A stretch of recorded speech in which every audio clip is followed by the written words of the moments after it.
Welcome back. Bazobuya, a group exhibition inspired by the legendary South African band, the Soul Brothers, features a diverse collection of artworks that pay homage to the band's music and influence on South African culture.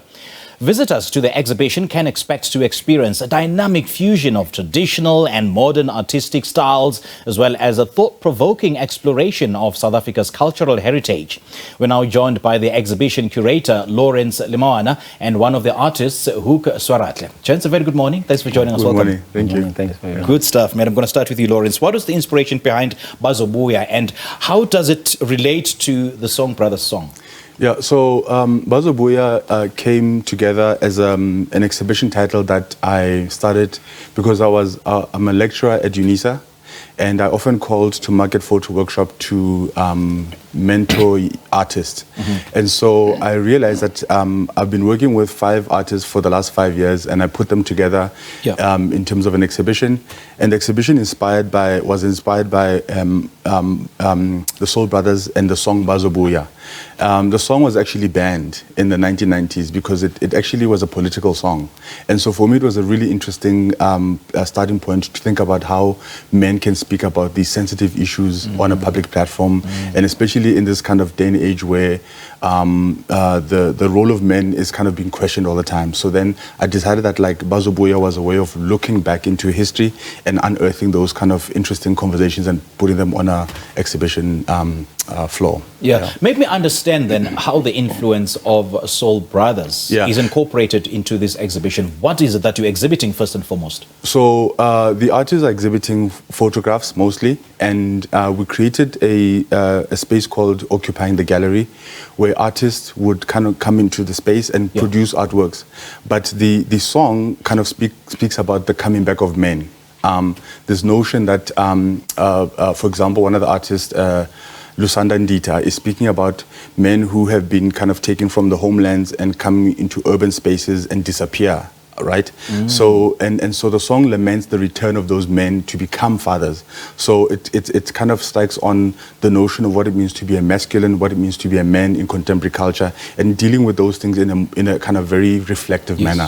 And so the different artists speak. For example, the Hoek speaks about township architecture. Another artist speaks about jazz clubs in the township, and another artist speaks about young people who have young females who have taken the culture of Banzola and embodying that masculine culture.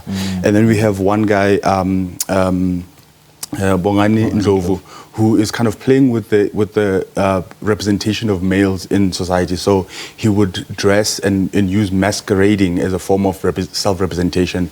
So deflecting from the stereotypical representations of men in his work. So all of it is about men representing themselves, but like looking at these kind of layers of what makes a man in contemporary society. Hoek, let me also bring you in. I mean, your work touches on a very, very important aspect, that of township architecture.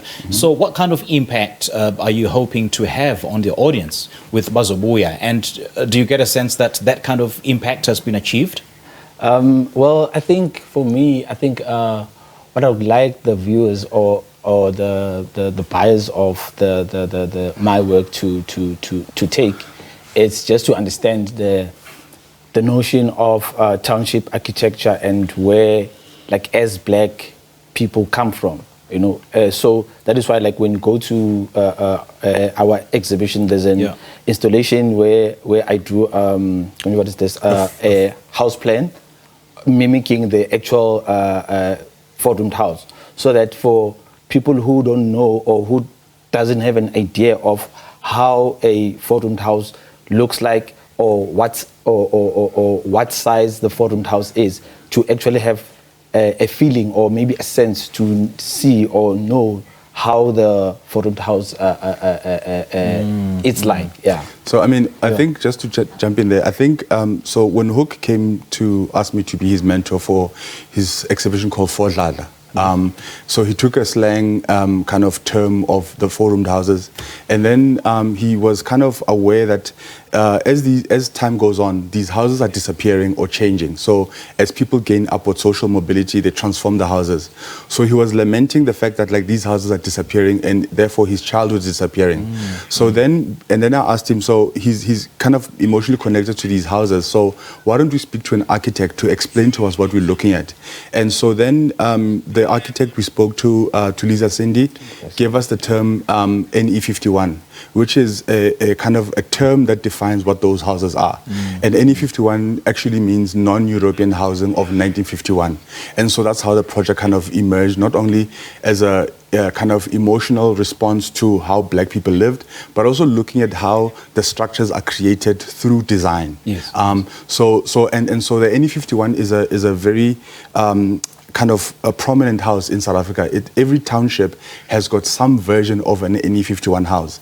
And then the other thing that like kind of the exhibition does, or the work that he's doing with NE51, is that he's exposing the kind of limits of what the infrastructure does to people. So the limitation of light in those houses, the fact that they've got asbestos roofs, which are perilous on black people's lives. You get diseases from those houses, and those houses were not meant to be generationally owned houses. You were just supposed to have your job with the state, and then you live in that house. And as soon as you lose your job or you move on, the house gets taken to somewhere else. So then another thing that emerged from that is the idea of this house is not for sale, where now, post-apartheid, black people are fighting for those properties, which ironically were not meant to be owned by a single family. So that's for me what his kind of body of work kind of represents. And so it's about how we reflect on ourselves and how the infrastructure coordinates how we move around the world, how we see ourselves. Yes. And so the NE51 house is a house that like is very limited in terms of size. It's limited in terms of the kind of quality of material. It's limited in so many ways, and so therefore it kind of defines how we think, how we move around space. Yeah. Now, Hoek, in what way do you think that this exhibition sort of exhibits or reflects or the contemporary and socio-economic issues of South Africa? I mean, if you look at the Bazobuya exhibition, so it like we have like 5 artists, so and each and every one of us, we're speaking about like different issues. Like I'm speaking about the township architecture. There's Lusanda, who he's speaking about I think absent fathers. Then there's Ngoma Gamphahlele speaks about township jazz clubs. And there's Bongani, who speaks about masculinity, and then there's Mlondi, who speaks about the Pantula. So I mean, for the fact that we're speaking about different issues, but in one exhibition. So I think that's that, yeah. And then, Lawrence, how do you hope that this kind of exhibition will contribute to the wider conversation about the contemporary arts and culture in South Africa? I think for me, it's that we kind of created an exhibition that isn't just about seeing the work. We spend a lot of time doing process work. So when we create the work, we create it in a space that's a gallery, and the audience can come in and contribute to each kind of production. Yes.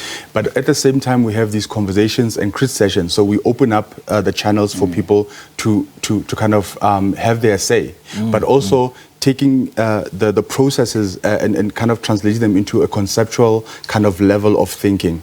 And then the other thing that I think is important is that it reflects on the kind of conversations that are important in South Africa for men and for women, but coming from these kind of different points of connections for all the artists. And I see that the exhibition is in KwaZulu-Natal. Yes. What was the inspiration behind the choice of the province, and how does the location influence the curation of some of the artworks? Absolutely. I mean, so we fortunately had some funding from the National Arts Council. Okay. We also had funding from the Balo World Foundation, and they were kind of talking about finding spaces that are not kind of popular, or that are not thriving in the arts.